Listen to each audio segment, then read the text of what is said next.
Et ce qu'il faut savoir ce soir sur le télétravail, les nouvelles règles, c'est avec vous, Clémence Delarbre. Clémence, une première question d'Evelyne. J'avais l'habitude d'être en télétravail le mercredi et le vendredi. Vais-je pouvoir continuer? Eh bien, donc dès demain, ce sont les entreprises qui vont fixer leurs propres règles concernant le télétravail, tout ça en concertation avec les représentants du personnel.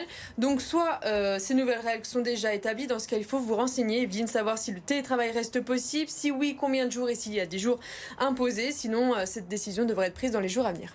Une autre question de Jules. Alors lui, il n'y a pas de télétravail dans son entreprise, mais pour lui, c'est devenu indispensable. Est-ce qu'il peut quand même le demander? Alors si à partir de demain, la décision est prise, plus de télétravail, vous pouvez quand même aller voir votre employeur et essayer de négocier avec lui pour avoir tout de même droit à quelques jours de télétravail à titre individuel. Si ce dernier refuse, eh bien vous n'avez pas le choix, hein, mais il doit quand même motiver sa décision, comme quoi vous êtes vraiment indispensable dans les locaux. Alors, il y a ceux qui veulent rester en télétravail, ceux qui ne le veulent pas. À partir du 1er septembre, Noah nous explique que son entreprise met en place 2 jours de télétravail par semaine.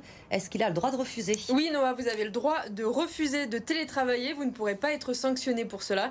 C'est-à-dire qu'aucune procédure disciplinaire ne pourra être prise contre vous.